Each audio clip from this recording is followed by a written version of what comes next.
Hello friends, ધમુસ kitchen and vlog પર તમારું સ્વાગત છે. મિત્રો, આજે હું કોઈ રેસિપી નહીં પણ એક સુપર મેજિકલ ટ્રીક લઈને આવી છું.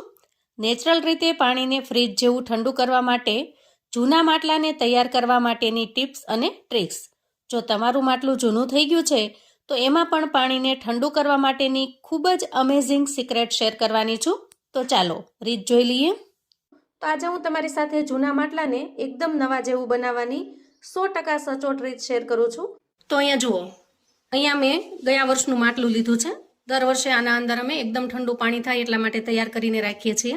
અહીંયા તમે જોઈ શકો છો કે પાછળની સાઈડ ઘણો બધો ક્ષાર જામી ગયો છે અને એવી જ રીતે અંદરની સાઈડ પણ ક્ષાર જામી જાય છે. તો આજે આપણે એક એવી ટ્રીક અજમાવીશું જેથી કરીને માટલાની અંદર ફ્રીજ જેવું એકદમ સરસ મજાનું ઠંડુ પાણી બનીને તૈયાર થશે. આજે હું તમારી સાથે જે ટ્રીક શેર કરું છું એ પ્રમાણે જો કરશો તો તમે જૂના માટલાને એકદમ સરસ ફ્રીજ જેવું બનાવી શકશો, કેમ કે એના અંદરનું જે પાણી ઠંડુ થશે એ ફ્રીજ જેવું સરસ મજાનું ઠંડુ બનીને તૈયાર થશે. તો ચાલો કઈ રીતે આપણે આ માટલાને જૂનામાંથી એકદમ નવા માટલા જેવું ઠંડુ પાણી આપે એવું કરી શકીએ એની ટ્રીક જોઈએ. તો સૌથી પહેલાં તો આપણે માટલાને સારી રીતે ધોઈ લેવાનું છે. તો આ રીતે સૌથી પહેલાં બહારની સાઈડને આપણે ધોઈ લઈએ અને પછી થોડું પાણી નાખી અને અંદરની સાઈડ પણ ધોઈ લઈએ, કેમ કે માટલું થોડા સમયથી જો એમને પડ્યું હોય વાપર્યા વગરનું તો એને સૌથી પહેલાં સારા પાણીથી ધોઈ લેવાનું છે. આપણે ઘણી વખત સાંભળીએ છીએ કે માટલાની અંદર જો હાથ નાખીને ધોઈએ તો માટલામાં પાણી ઠંડુ થતું નથી, પણ એ ધારણા ખોટી છે. કેમ કે માટલાને જો તમે અંદરથી સાફ કરશો તો જ એના અંદરના છિદ્રો ખુલશે અને તો જ પાણી ઠંડુ બનશે. હા, જો તમારું માટલું નવું હોય તો તમારે શરૂઆતમાં હાથ ન નાખો, પણ પછી રેગ્યુલર જ્યારે પણ તમે ઉપયોગમાં લેતા હો ત્યારે હાથ નાખી અને ધોવું જરૂરી હોય છે. માટલાને આપણે અંદર અને બહાર બંને જગ્યાએ સારી રીતે ધોઈ લીધું છે. તો આજે બે એવી વસ્તુ છે જે લઈને આપણે માટલાને સાફ કરીશું તો માટલું એકદમ સરસ નવા જેવું બનશે. સૌથી પહેલાં હું અહીંયા મીઠું લઉં છું અને આવું એક સ્ક્રબર લઈ લઉં છું. સ્ક્રબરની અંદર આપણે થોડું મીઠું એડ કરવાનું છે આ રીતે. તો અહીંયા 2 ચમચી જેટલું મીઠું લીધું છે, એમાં 1 ચમચી મીઠું આપણે સ્ક્રબરમાં લઈ લઈએ અને સારી રીતે ફેલાવી દઈએ. અને હવે આ સ્ક્રબરને આપણે બહારની સાઈડ ઘસીશું. આ રીતે મીઠું લઈને ઘસવાથી એની ઉપરના જે બહારના છિદ્રો છે એ સારી રીતે ખુલ્લી જાય છે. તો માટલામાં પાણી ઠંડુ કરવા માટેની એક ટ્રીક હોય છે કે માટલાના જે અંદરના અને બહારના છિદ્રો હોય એ ખુલ્લી ગયા હોય તો જ માટલામાં પાણી ઠંડુ થાય છે. તો આ રીતે કરવાથી શું થશે કે માટલાની બહારના જે છિદ્રો છે ને એ સારી રીતે ખુલ્લી જશે અને માટલાની ઉપર જે સફેદ સફેદ ક્ષારના ડાઘ છે એ પણ નીકળી જશે. તો હવે જુઓ, આપણે માટલાને બહાર બધી જ જગ્યાએ સારી રીતે ઘસી લીધું છે અને એની ઉપરના જેટલા પણ ક્ષારના ડાઘ હતા એ પણ દૂર થઈ ગયા છે. તો જુઓ, આ રીતે મીઠું લીધું છે અને એને મેં સ્ક્રબર ઉપર ફેલાવી દીધું છે. હવે આપણે અંદરની બાજુ છે એને સાફ કરી લઈએ. તો જુઓ, આ રીતે અંદર ઘસીશું એટલે અંદરના જે કાંઈ છિદ્રો છે એ પણ ખુલ્લી જશે.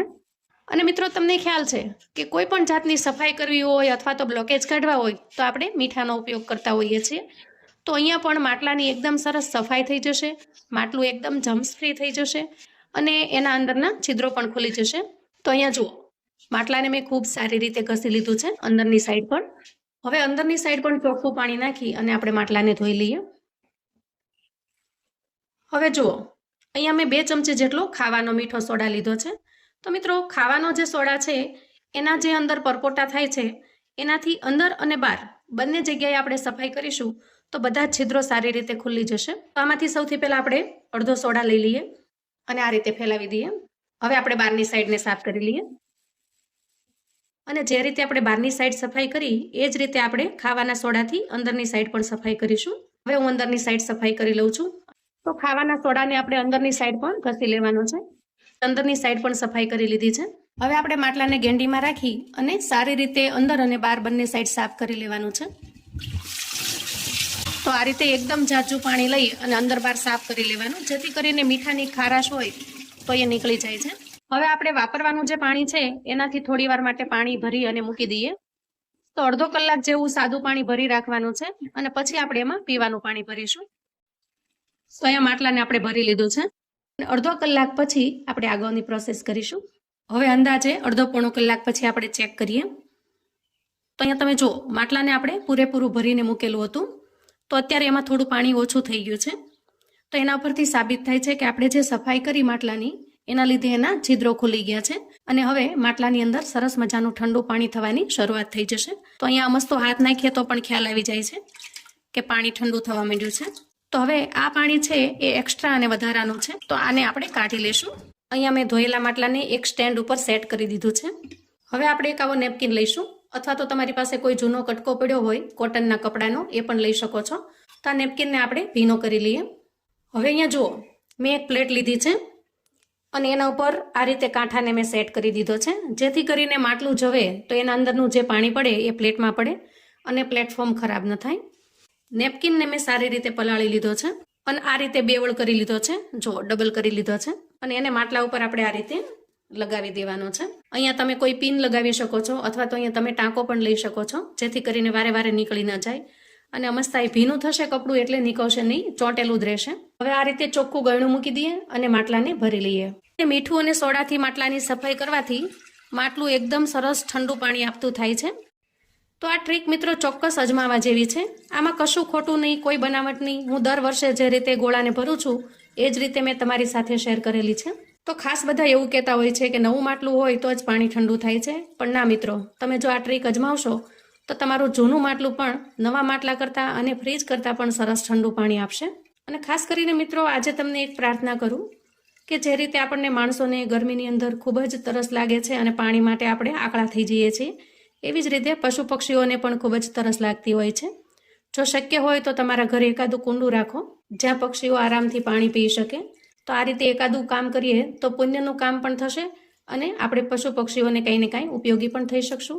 તો અહીંયા જુઓ, માટલું પણ ભરાઈ ગયું છે. તો અહીંયા માટલાનું જે માટીનું ઢાંકણ હતું એ મારાથી તૂટી ગયું છે, એટલે હું અહીંયા સ્ટીલની પ્લેટ મૂકીને ચલાવું છું. તો આ માટલાને તમારે જ્યાં હવાની થોડી અવર જવર હોય ત્યાં રાખવાનું છે. તો અંદાજે 2 કલાક હું રહેવા દઉં છું અને પછી તમારી સાથે શેર કરું છું કે માટલાની અંદર કેટલું પાણી ઠંડુ થયું છે. અંદાજે 2-2.5 કલાક પછી આપણે ચેક કરી લઈએ. તો અહીંયા જુઓ, પાણી એકદમ સરસ ઠંડુ થઈ ગયું છે.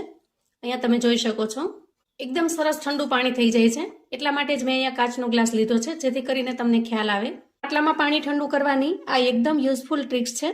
તો મિત્રો, આ રીતે અવનવું જાણવા માટે ચેનલ પર જો તમે નવા છો તો ચેનલને સબસ્ક્રાઈબ કરો. વિડીયો ગમે તો લાઈક અને શેર કરો. તમારા સગા સંબંધી મિત્રોને જૂના માટલાને સરસ મજાનું ઠંડુ પાણી આપે એવું બનાવવા માટેની આ ટ્રિક્સ છે, એને ચોક્કસથી શેર કરજો. કોમેન્ટમાં મને ચોક્કસથી જણાવજો મિત્રો કે તમને આજની આ જૂના માટલામાંથી ઠંડુ પાણી કરવાની રીત કેવી લાગી છે. તો ફરી મળીએ એક નવી ટ્રિક્સ સાથે. ત્યાં સુધી આવજો મિત્રો.